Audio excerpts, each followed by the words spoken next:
Hello everyone. SSC CHSL 2020 का examination चल रहा है और स्टूडेंट्स के बीच में काफ़ी ज़्यादा मतभेद है इस चीज़ को लेके कि एग्ज़ाम पोस्टपोन होना चाहिए नहीं होना चाहिए। सभी लोग अपनी राय दे रहे हैं। कोई कह रहे हैं एग्ज़ाम पोस्टपोन करा दो, ठीक है, बहुत दिक्कतें आ रही हैं। एक एक करके सारी दिक्कतों के बारे में बात करेंगे। कुछ लोग कह रहे हैं एग्ज़ाम पोस्टपोन बिल्कुल भी नहीं होना चाहिए, इतनी मुश्किल से तो एग्ज़ाम हो रहा है, अब वो भी पोस्टपोन करा देंगे तो फिर कब जाके हमें नौकरी मिलेगी, कब जाके हमारी फैमिली कंडीशन सुधरेगी। तो सभी के तर्क हैं यहाँ पे। मैं सभी एस्पिरेंट्स क्या क्या सोच रहे हैं मैं सारी चीज़ आपको बताऊंगा। मेरिट्स के डिमेरिट्स ही है, एग्जाम हो या ना हो दोनों ही तरीके से स्टूडेंट्स पिस रहा है। तो मैं हर तरह का पक्ष आपके सामने रखने की कोशिश करूंगा जिससे कि आपको पूरी सिचुएशन समझ आए। हम चीज़ों को ऊपर ऊपर से देखते हैं, हम अपने लेवल पे सारी चीज़ों को देखते हैं कि आपको लगा कि हाँ आप एग्जाम सेंटर पे नहीं पहुंच पाओगे तो एग्जाम पोस्टपोन होना चाहिए क्योंकि मेरे साथ गलत हो रहा है, मेरी अपॉर्चुनिटी खत्म हो रही है। दूसरा बंदा जो एग्जाम सेंटर पे पहुंच रहा है उसे ये लग रहा है कि यार सबके लिए एक्सेसिबल है, तो मैं जा रहा हूं तो बाकी लोग भी पहुंच सकते हैं तो एग्जाम होना चाहिए। कुछ लोग ऐसे हैं जिसकी फैमिली कंडीशन वीक है तो उसे लगता है कि चाहे कुछ भी हो जाए दो वक्त की रोटी तो चाहिए, जल्द से जल्द एग्जाम खत्म हो, जल्द से जल्द मेरी ज्वाइनिंग आए, जल्द से जल्द जॉब हो, हाथ में कुछ पैसे आएंगे तो सर उठा के जी पाऊंगा। ठीक है, सबके अपने अपने व्यू पॉइंट है इस एग्जाम को देखने के लिए। तो मैं आपको सबका नजरिया बताऊंगा क्योंकि मैं सभी तरह के एस्पिरेंट से जुड़ा हुआ हूँ। हर वीडियो पे कमेंट आ रहे हैं पोस्टपोन करो, कुछ कहते हैं सर बिल्कुल भी पोस्टपोन मत करो। ठीक है, देखो सबसे पहली चीज तो आपको ये समझनी पड़ेगी किसी टीचर के हाथ में नहीं है एग्जाम को पोस्टपोन कराना या ना पोस्टपोन कराना, हमारे हाथ में कुछ नहीं है। बस हम एक स्टैंड ले सकते हैं, हम आपको गाइड कर सकते हैं चीजों के लिए कि एक्चुअली में हो क्या रहा है और आपको किस तरह से सोचना चाहिए चीजों को लेकर। सबसे पहले तो सभी लोग एसएससी एस्पिरेंट और सीएचएसएल एस्पिरेंट पर आपस में मतभेद मत करो, किसी को किसी भी तरीके से क्रिटिसाइज मत करो। कुछ लोग कह रहे हैं कि यार जो लोग पोस्टपोन कराना चाहते हैं उनकी तैयारी पूरी है, 2-3 महीने का एक्स्ट्रा टाइम मिल जाए इसलिए पोस्टपोन कराना चाह रहे हैं, ये कहना गलत है बिल्कुल। ठीक है, क्योंकि कुछ लोगों की सीरियस इश्यूज हैं जिसकी वजह से वो चाहते हैं एग्जाम पोस्टपोन हो। उनकी तैयारी बहुत पूरे साल भर उन्होंने तैयारी करी है लेकिन 200-250 किलोमीटर एग्जाम सेंटर दूर पड़ गया और उसमें भी लॉकडाउन की सिचुएशन है, एकदम मूव भी नहीं कर सकते, ट्रांसपोर्टेशन की प्रॉब्लम है, इसलिए वो एग्जाम नहीं दे पाएंगे। तो सीरियस रीजंस भी हैं। ठीक है, तो दोनों ही चीजें यहाँ पे चल रही हैं, तो एक एक करके सारी चीजों को समझेंगे। ठीक है, और मैं ये भी बताऊंगा आपको क्यों कोई भी टीचर यहाँ पे स्टैंड नहीं ले पा रहा, कहाँ टीचर फंसे हुए हैं यहाँ पे। ठीक है, मैं आप लोगों से जुड़ा हुआ हूँ और मैं मानता हूँ मेरा और आपका रिश्ता एक छोटे भाई या बड़े भाई जैसा मान के चलो। आप सीएचएस एस्पिरेंट है तो सारे के सारे मुझसे छोटे ही होंगे और आप काफी टाइम से फॉलो कर रहे हो, तो आपने तैयारी करते टाइम भी गाइडेंस को फॉलो किया और भी बहुत सारे कैंपेन्स में आपने साथ भी दिया है। तो मुझे लगता है कि जो हमारा रिश्ता है it's more than a teacher and more than a YouTuber, बहुत अलग टाइप का हमारा बॉन्ड है। ठीक है, जिसमें कहीं भी कोई मिलावट नहीं है। राइट, यहाँ पे ना ही मैं कोई बहुत बड़ा इंस्टीट्यूट खोल के बैठा हूँ कि मुझे अपने कोर्सेज बेचने हैं या यूट्यूब चैनल ही है इससे मुझे अपना पूरा धंधा चलाना है तो मैं किसी को नाराज नहीं कर सकता, मेरे साथ कोई ऐसा सीन नहीं है। तो मैं मुझे लगता है कि मैं न्यूट्रल होकर अपनी जो बात है आप लोगों तक पहुँचा सकता हूँ कि क्या क्या सिचुएशन है और क्या क्या चीज़ें लोगों के दिमाग में चल रही हैं। तो बिना खुले मन से इस वीडियो को देखना और अपने फेलो एस्पिरेंट्स की स्थिति को समझने की कोशिश करना। ठीक है, दोनों ही पक्ष में रखूंगा यहाँ पे।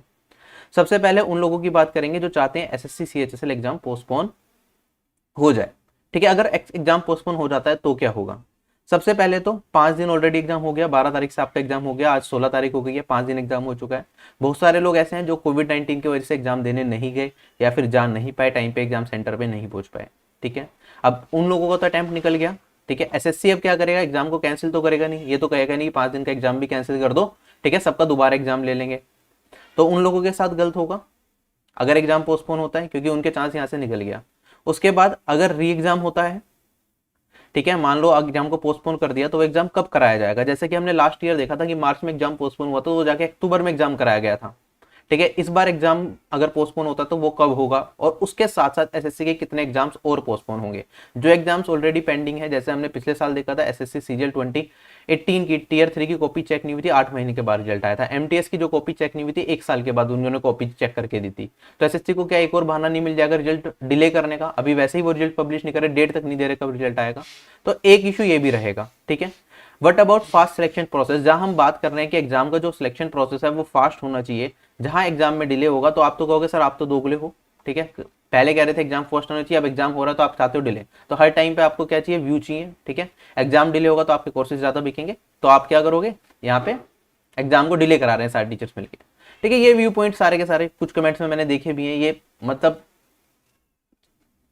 हर तरीके से यही है। ठीक है, और फिर अगर हम आगे जाके कैंपेन करेंगे फास्ट सिलेक्शन प्रोसेस के लिए, फिर क्या होगा, फास्ट सिलेक्शन प्रोसेस के लिए फिर अगेन क्रिटिसिज्म। उसके बाद ब्लेम टू नॉर्मलाइजेशन कि 5 दिन एग्जाम हो चुका है, बाद में एग्जामिनेशन होगा, तो क्या नॉर्मलाइजेशन शिफ्ट्स को बैलेंस कर पाएगा, जहां हमें पता है एसएससी खुद ही इतना अनबैलेंस्ड पेपर बनाता है, उसके हिसाब से कुछ दिन एग्जाम हो चुका है, लेवल पता चल चुका है लोगों को, फिर 2 महीने का टाइम मिलेगा, हो सकता है कुछ लोग बहुत अच्छी तैयारी कर जाए उस टाइम पे उस लेवल के हिसाब से, और सिलेक्शन बाद वाली शिफ्ट्स का होने लग जाए, या फिर कुछ और चीजें भी हो सकती हैं। तो नॉर्मलाइजेशन को कहना, मैं तो यहाँ पे कोई स्टैंड नहीं लूंगा कि नॉर्मलाइजेशन का फायदा मिलेगा बाद वाली शिफ्ट को, मैं ऐसा कुछ नहीं कह रहा, लेकिन आपके दिमाग में ये चीजें जरूर आएंगी क्या नॉर्मलाइजेशन की वजह से आपका सिलेक्शन रुक गया। ठीक है, उसके बाद फिर एग्जाम डेट्स के लिए कैंपेन, क्योंकि हमें पता है एसएससी अचानक से ये तो कहेगा नहीं एग्जाम पोस्टपोन कर दिया कि अब इस दिन से एग्जाम करा देंगे, वो कब एग्जाम कराएगा कुछ नहीं पता, अनसर्टेनिटी में जीना पड़ेगा। लास्ट चीज वही मैंने बताया, फास्ट सिलेक्शन प्रोसेस के लिए आगे कोई भी कैंपेन करेंगे तो उसके लिए कुछ मुद्दा बनेगा नहीं, क्योंकि यहाँ पे एसएससी का भी यही कहना होगा, जब एग्जाम कराते हैं तुम कहते हो एग्जाम पोस्टपोन कर रहे हो, ठीक है, वो बहाना ही है एक तरीके से, उन्हें भी पता है कोविड-19 की सिचुएशन है, लेकिन वो यही कहेंगे जब एग्जाम कराना होता है इन्हें एक ट्विटर पे बैठ जाते हैं कि एग्जाम को पोस्टपोन करो, जब एग्जाम नहीं होता तो कहते हैं एग्जाम कराओ। ठीक है, इन्हें बस बहाना चाहिए। ये टीचर्स का, कोचिंग इंस्टीट्यूट्स का माफिया चल रहा है यहाँ पे, जो एग्जाम को बार बार कभी पोस्टपोन कराने की बात करते हैं, कभी एग्जाम कराने की बात करते हैं, एसएससी को बेवजह डिफेम कर रहे हैं। ठीक है, ये सारे पॉइंट्स रहेंगे अगर एग्जाम पोस्टपोन की बात करता है कोई। ठीक है, और एग्जाम पोस्टपोन होगा तो क्या क्या चीजें हो सकती है, मैंने ये चीज बताई। अब एग्जाम पोस्टपोन नहीं होता है तो इसके पीछे क्या दिक्कत है।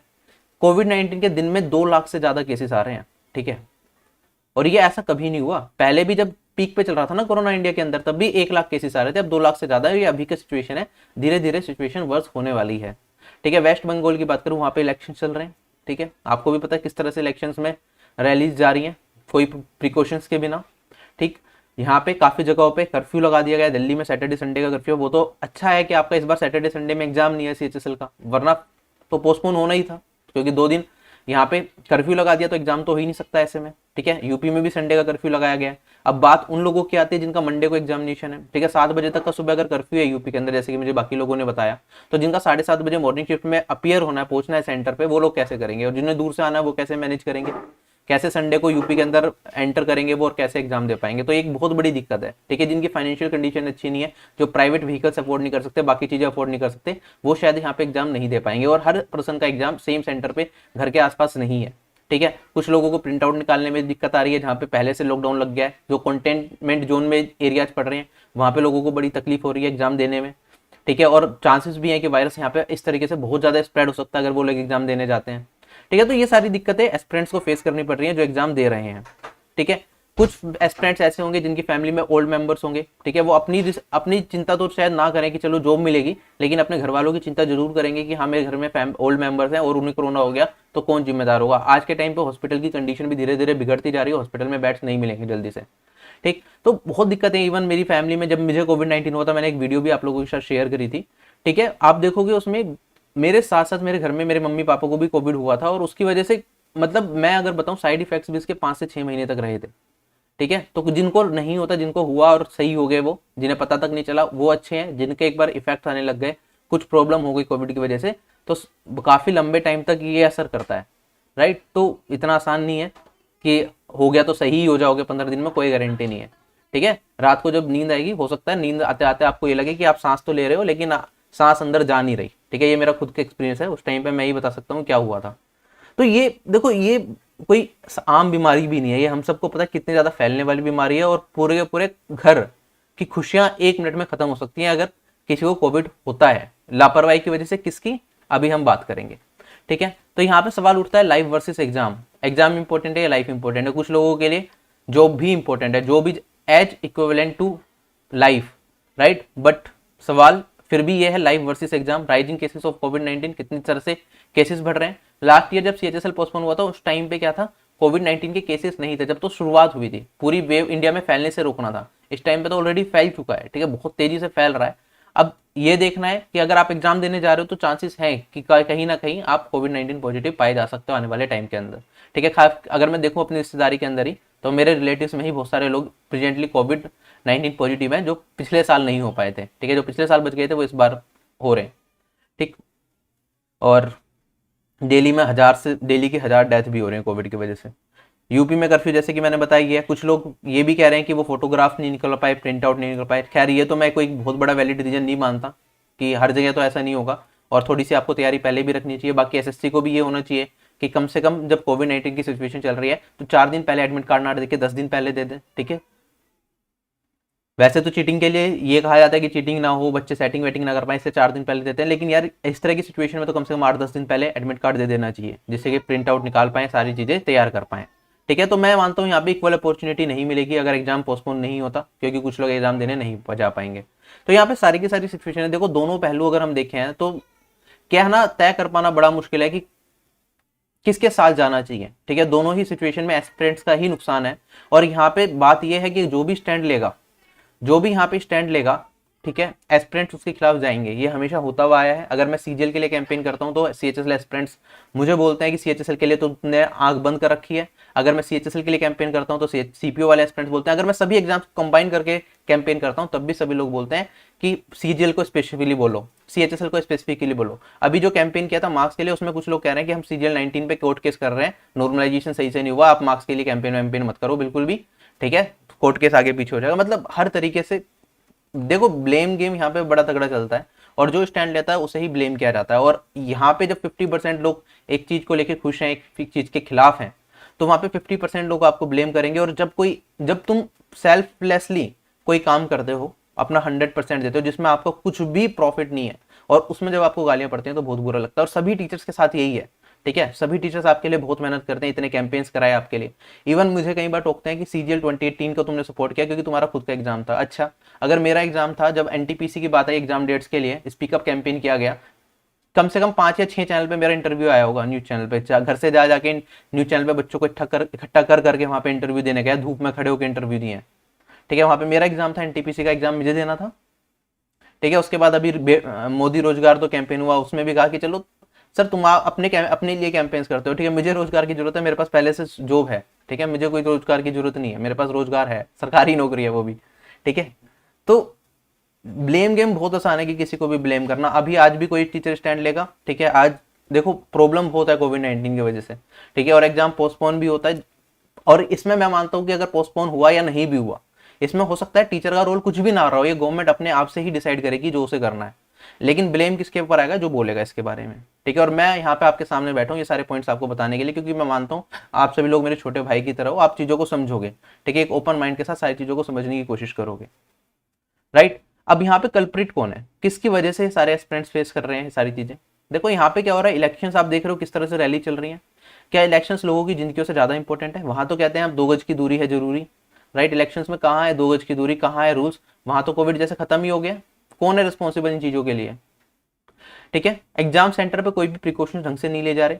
ये कम से कम एक सीट छोड़ के एक एस्पिरेंट को बिठाना चाहिए था, ऐसा कुछ नहीं हो रहा है यहाँ पे। ठीक है, कौन रेस्पॉन्सिबल है इस चीज के लिए? एसएससी को कम से कम ये तो चाहिए था कि अगर उन्होंने पहले सीट बुक कर दी थी, ठीक है, पहले टीसीएस के सेंटर्स बुक हो चुके थे, जब पता चला कोविड-19 की सिचुएशन ऐसी बढ़ रही है, तो वो 10-15 दिन बाद एग्जाम करा के क्या कर सकते थे, एक जगह छोड़ के दूसरी जगह पे, मतलब सीटिंग अरेंजमेंट कुछ इस तरह से कर सकते थे कि यहाँ पे एक पर्सन बैठा है, उसके बाद एक सीट खाली है, उसके बाद एक पर्सन बैठा है, और हर शिफ्ट के बाद सैनिटाइज अच्छे से रूम किए जाए। अभी तो खैर वो करते होंगे सैनिटाइज, लेकिन फिर भी बहुत पास पास स्प्रेड बैठेंगे तो वायरस का स्प्रेड होने के चांसेस बहुत ज्यादा रहेंगे। और एग्जाम सेंटर पे एक साथ इतने सारे लोग जाते हैं तब भी वायरस स्प्रेड होता ही है। तो यहाँ पे इसके लिए अगर अच्छे से प्रिकॉशंस लिए जाए फिर भी काफी हद तक स्प्रेड को रोका जा सकता है, लेकिन यहाँ पे कोई भी रिस्पॉन्सिबिलिटी नहीं ली जा रही है। ठीक है, एडमिट कार्ड 4 दिन पहले आता है, कुछ लोगों को प्रिंट आउट की दिक्कत आ रही है। एग्जाम सेंटर 250 किलोमीटर दूर है। ठीक है, और जहां एग्जाम पढ़ रहा है वहां पे क्या है, वहां पे कर्फ्यू लगा हुआ है पहले दिन, तो आप 3 दिन का होटल का किराया तो अफोर्ड नहीं कर सकते। मान लो किसी को मंडे का एग्जाम है दिल्ली के अंदर, ठीक है, कोई, क्योंकि होता क्या है, हम सारे मैक्सिमम लोग दिल्ली से तैयारी करते हैं तो एग्जाम दिल्ली से भर देते हैं। ठीक है, उसके बाद तैयारी करने के बाद चले जाते हैं अपना बिहार। मान लो कोई बिहार का बंदा है जिसका एग्जाम पड़ रहा है दिल्ली के अंदर, ठीक है, अब वो तीन अब मान लो उसका मॉर्निंग शिफ्ट में एग्जाम है, तो वो मॉर्निंग में तो पहुंचेगा नहीं, ट्रेन में लेकर उसे पहले दिन ही आना पड़ता है, होटल का किराया लेना, कमरा लेना पड़ता है। अब जहाँ पे कर्फ्यू है तो वो ऐसा तो है नहीं 3 दिन पहले आके कमरा लेगा, 3 दिन का होटल का रेंट भरेगा। तो देखो समस्याएं बहुत ज्यादा हैं। ठीक है, और इसमें मुझे लगता है कि कल्प्रिट्स आपके सामने है। ठीक है, और क्या ही बोलें किसी को। ठीक है, यहाँ पे स्टूडेंट्स का जो हाल है, मतलब कई बार मुझे लगता है कि मैंने सोचा था जब ये चैनल बनाया कि गवर्नमेंट जॉब एस्पिरेंट्स के लिए बनाता हूँ, एसएससी सीजीएल की जर्नी मैंने भी देखी है कि किस तरह से स्टूडेंट्स को प्रॉब्लम फेस करनी पड़ती है, उनके लिए कुछ करेंगे। लेकिन यहाँ पे धीरे धीरे मुझे लगता है कि मैं ही डिमोटिवेट होता जा रहा हूँ, क्योंकि प्रॉब्लम्स खत्म ही नहीं होती। किसी चीज के बारे में बात करो उसके बाद एक नई प्रॉब्लम, उसके बाद एक नई प्रॉब्लम। ठीक है, ये पूरा एक जंग का मैदान चल रहा है यहाँ पे। सभी की प्रॉब्लम्स ही प्रॉब्लम्स हैं। सिलेक्शन रेट 1% का भी नहीं होता। हाँ, बच्चे जुड़े होते हैं, स्टार्टिंग से लेके तुमसे पढ़ रहे होते हैं, जो सिलेक्ट हो जाते हैं उनकी बातें तो सब करते हैं कि इनका सिलेक्शन हो गया, लेकिन हम उनके भी कमेंट्स पढ़ते हैं जो 4-4 5-5 साल से तैयारी कर रहे होते हैं और हर बार कुछ ना कुछ मार्क्स से सिलेक्शन रह जाता है उनका। मेरे पास काफी लोगों के मैसेज आते हैं, सर 5 साल से तैयारी कर रहा हूँ, इस बार भी 4 नंबर से मेंस में रह गया, एक बार प्री में रह गया। ठीक है, क्या क्या बोले उन्हें, ठीक है, क्या ही सजेशंस दें। तो मतलब ये एक तरह से बहुत ज़्यादा डिमोटिवेटेड कई बार मैं भी फील करता हूँ इस चीज़ को लेके कि सबसे बढ़िया है जो कॉलेज स्कूल के स्टूडेंट्स को पढ़ा रहे हैं, कॉलेज के स्टूडेंट्स को पढ़ा रहे हैं, 10th में पढ़ाया, बच्चा पास कर जाएगा, आगे बढ़ जाएगा, डेट्स ऑल, उनका काम खत्म हो गया।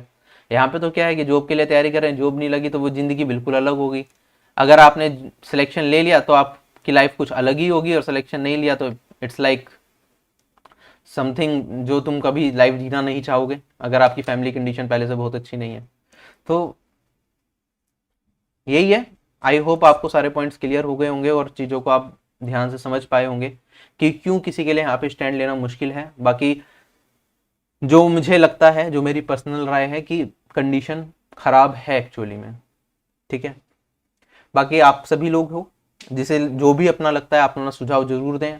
सभी टीचर्स को मैं बस यही कहूंगा कि देखो, सामने आके सारे टीचर्स बात करें तो भी अच्छा है, ठीक है, और सारे स्टूडेंट्स भी आपस में बात करें, और कम से कम किसी एक दूसरे को ब्लेम ना करें, ठीक है। कम से कम कोई कह रहा है कि एग्जाम पोस्टपोन करो, कम से कम उसे ये ना कहें तुझे ज्यादा तैयारी का टाइम चाहिए इसलिए तू पोस्टपोन की बात कर रहा है। कम से कम ये फीलिंग्स नहीं होनी चाहिए किसी की। जेन्युइन प्रॉब्लम को आप इस तरह से मत बोलो, ठीक है। जो होगा देखा जाएगा। देखो, हर चीज हमारे हाथ में भी नहीं है, इसी चीज को समझो आप कि देखो कोई कुछ नहीं कर सकता। कुछ चीजें ऐसी होती हैं जो किसी के हाथ में नहीं है, जो जैसा हो रहा है वो वैसे ही होता रहेगा, ठीक है। हमने कैंपेन किया रिजल्ट के लिए, अगर ऐसे रिजल्ट नहीं दे रहा तो हम फिलहाल कुछ नहीं कर सकते उसके अंदर, we can only wait, right. इसी तरह से सारी चीजें सभी के हाथ में नहीं है, तो किसी को ब्लेम मत करो, ठीक है।